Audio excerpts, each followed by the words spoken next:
E aí, minha gente, tudo bom? Estamos aí de novo, aula 3 agora. Aula passada a gente falou do que era capitalismo e hoje a gente vai falar sobre socialismo. Só que é bom a gente sempre fazer uma ressalva porque tem muita gente que confunde, né? Fica esse papo mesmo aí diante da política nacional que a gente está vivendo nesse ano aí, né?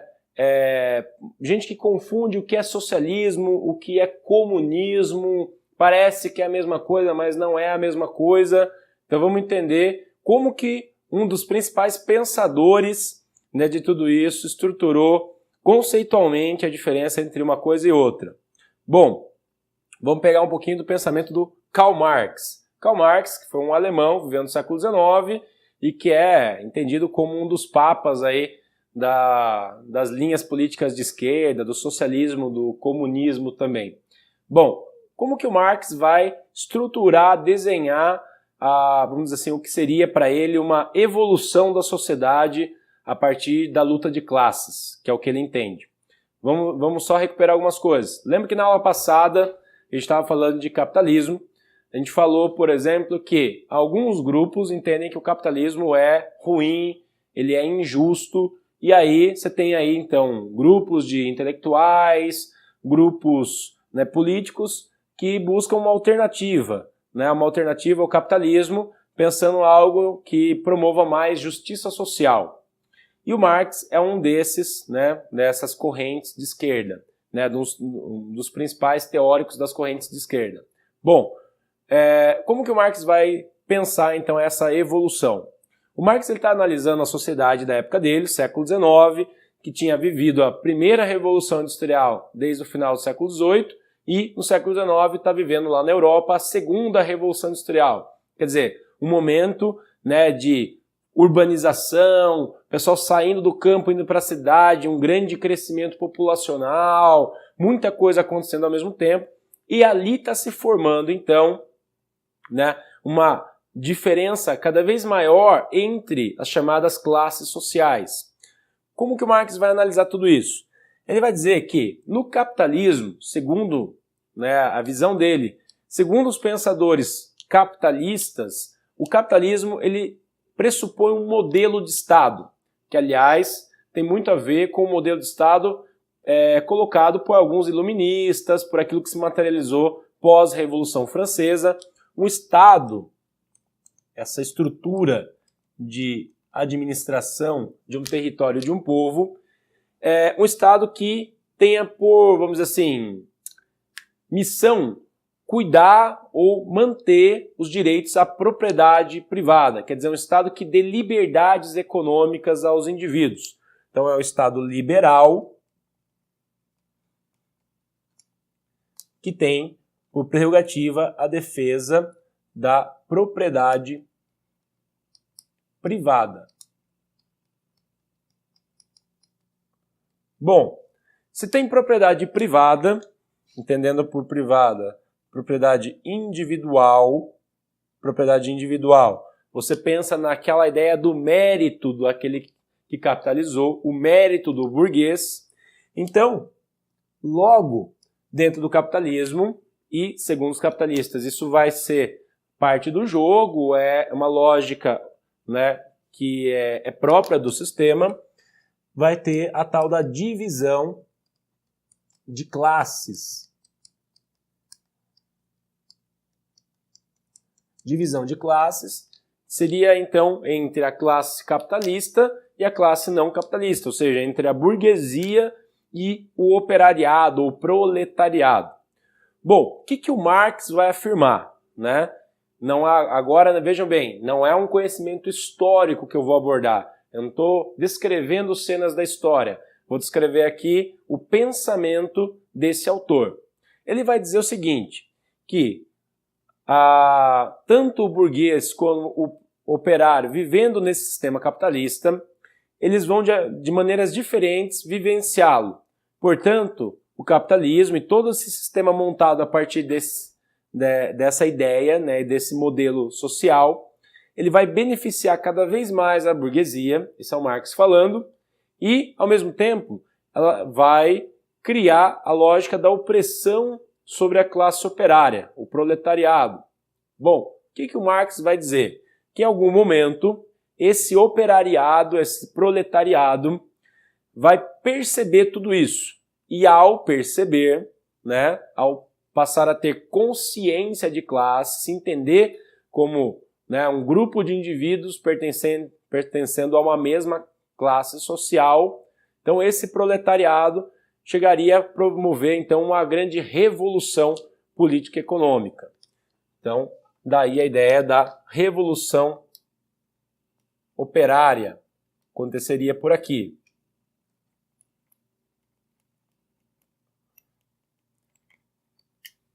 Por que o Marx pensava em processos revolucionários? Porque mesmo a burguesia já tinha feito uma grande revolução poucos anos antes, também do que o Marx está falando tudo isso. A Revolução Francesa, que tinha se materializado como uma revolução burguesa, onde a burguesia passa a assumir o poder político no universo que até então era dominado pela nobreza na Europa. Pois bem, o que ele vai entender então é que o operariado vai dar um passo a mais, né? Diante desse sistema capitalista que oprime, segundo Marx, o operariado, esse operariado, chamada classe proletária, faria uma nova revolução e nessa nova revolução passaria a construir um novo modelo de Estado.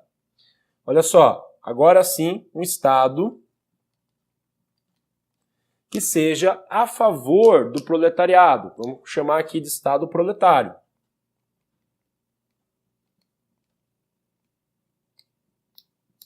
Bom, o que o Estado proletário teria que fazer? Primeiro, esse Estado ele teria que ter poderes concentrados na mão de um partido a favor dos operários, dos proletários.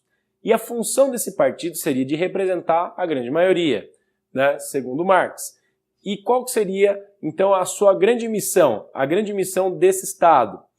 A missão desse Estado seria acabar com a propriedade privada. Por quê? Segundo o pensamento socialista, a propriedade privada ela é, vamos dizer assim, né, o grande pilar do sistema capitalista. A ideia daquilo que vai diferenciar quem tem algo de quem não tem. E o que é, então, o tal do socialismo? Se capitalismo, né, o sistema baseado no processo de acumulação de capital, socialismo é então um sistema socioeconômico e político baseado no quê? Na distribuição igualitária da riqueza. Ó, se é um sistema baseado na distribuição igualitária da riqueza, na teoria, vamos então entender que aqui não é possível que haja propriedade privada. Então, sem propriedade privada.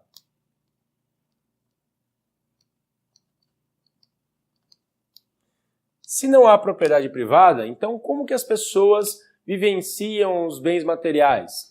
Tudo é posse do Estado e o Estado, de alguma maneira, distribui igualitariamente, né, para todas as pessoas segundo aquilo que elas fazem. Exemplo, num Estado socialista, não haveria um dono de uma indústria e toda uma camada de operários trabalhando para ele.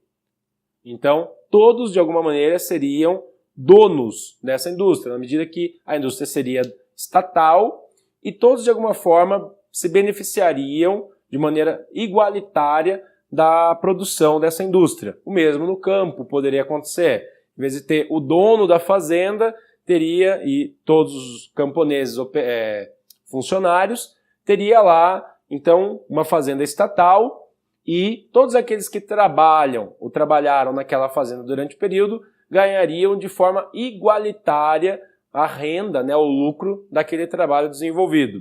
Então não é que não vai ter lucro ou renda, mas que a renda ela vai ser distribuída entre a população de forma igualitária. É assim que é no modelo.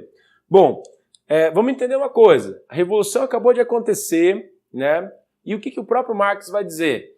Que no momento que a revolução acontecesse, todos aqueles grupos que eram beneficiados pelo sistema capitalista, aquele que tinha acabado de cair, eles não iam ficar assim, vamos dizer, muito contentes com o novo regime, né?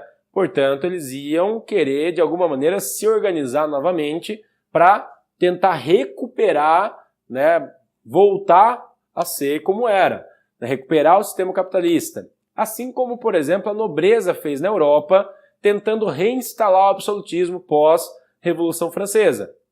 Ou seja, era preciso então que esse novo sistema ele se mantesse, né, de uma maneira bem impositória, vamos dizer assim.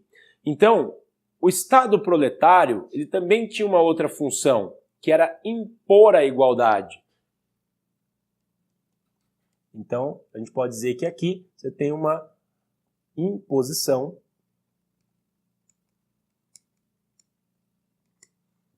da igualdade.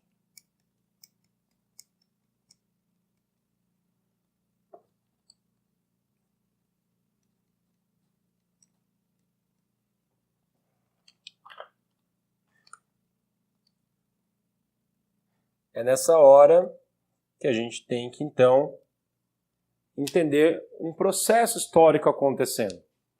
Por quê? Se há uma imposição da igualdade, significa o quê? Que esse Estado ele tem que ser ditatorial. Ele tem que impor as regras da igualdade.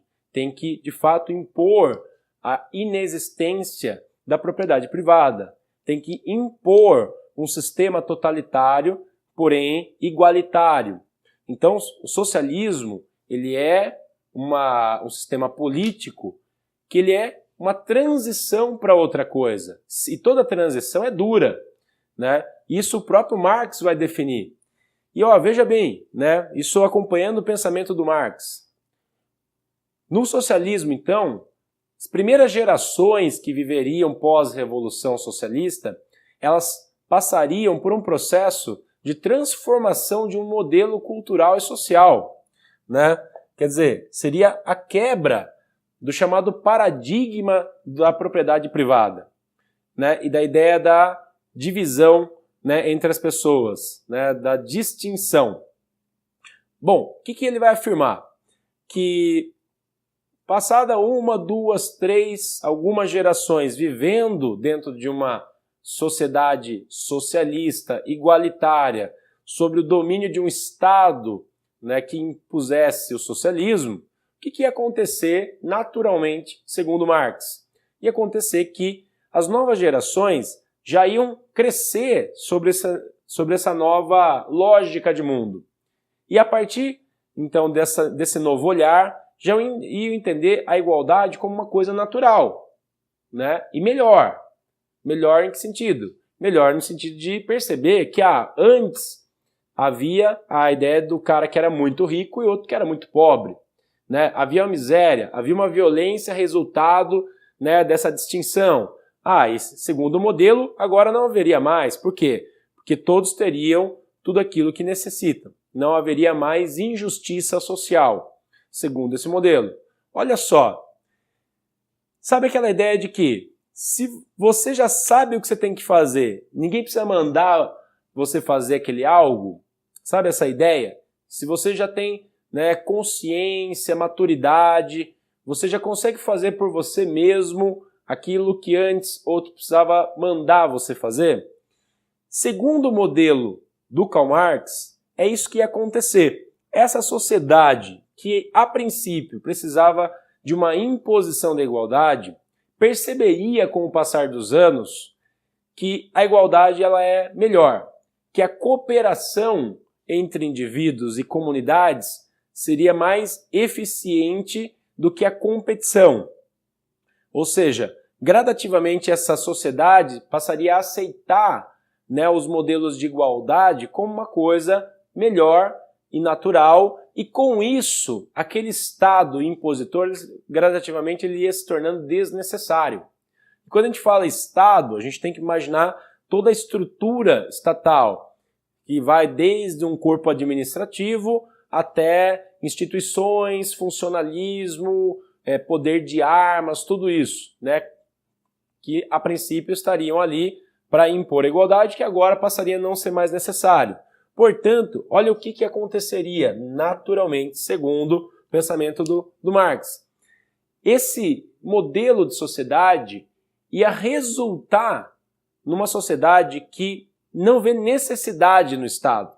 Chegaria-se, então, a uma sociedade sem Estado, uma sociedade de iguais, de plena igualdade, uma sociedade de comuns. Daí a ideia do comunismo. Então, o comunismo, primeiro, ele não tem Estado.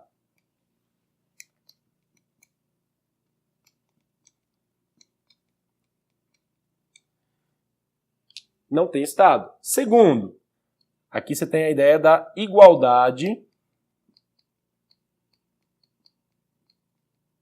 plena.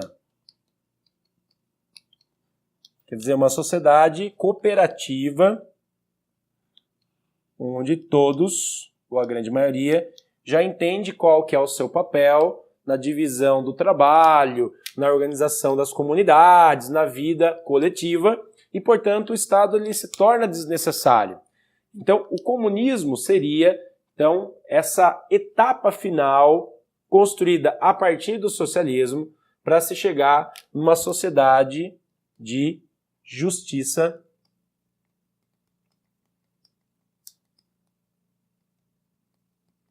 social plena. Sem a necessidade do Estado, com um modelo de autogestão, quer dizer, as pessoas e as comunidades fariam a própria gestão sem a necessidade de um comando central. Esse é o modelo que o Karl Marx vai desenhar e a partir desse modelo, pessoas, grupos que têm afinidade com esse pensamento vão começar a lutar por ele. Então, é possível dizer, por exemplo, que já existia um país comunista no mundo? Meu entendimento, eu vejo que não. Por quê? Se, vamos falar, por exemplo, da União Soviética, um grupo, um grande Estado que se formou no século XX, que a gente vai discutir mais sobre ele na próxima aula. A União Soviética tinha Estado, tinha um comando central, portanto não era comunismo. Podia até pregar a chegada ao comunismo, mas não era comunista, era socialista. Tanto é que o URSS é a União das Repúblicas Socialistas Soviéticas. Cuba. Cuba teve um governo comunista? Não. Por quê? Tinha Estado, tinha lá um presidente, tinha um corpo administrativo, então era socialista. Não chegou ao comunismo. E aí uma grande distinção entre socialismo e comunismo. Entende-se que o socialismo, do ponto de vista dos socialistas, é um caminho ao comunismo, a essa sociedade justa, igualitária e tudo mais. Mas, vejam bem, tudo isso aqui é banhado em muita ideologia também. Então, a gente tem que entender, primeiro, que quem acompanha o pensamento do Karl Marx, de outros pensadores de esquerda, entende isso como um processo gradativo, evolutivo e que pode vir a acontecer com o tempo e que leva à justiça social. Quem não concorda com isso, que vai, por exemplo, defender o modelo capitalista ou outros modelos que existam também, vai dizer que isso aqui está errado, que isso aqui não vai acontecer ou não aconteceu, vai, enfim, colocar também seus pontos de defeito. Percebe? Agora, é importante que a gente entenda, pelo menos, como é o pensamento do autor, do Karl Marx e de alguns outros autores de referência para esse assunto, para a gente avançar conhecimento sobre, por exemplo, Guerra Fria, que é o próximo assunto, então, portanto, a nossa próxima aula. Então, a gente fica por aqui hoje. Próxima aula a gente trata de Guerra Fria, então. Um abraço.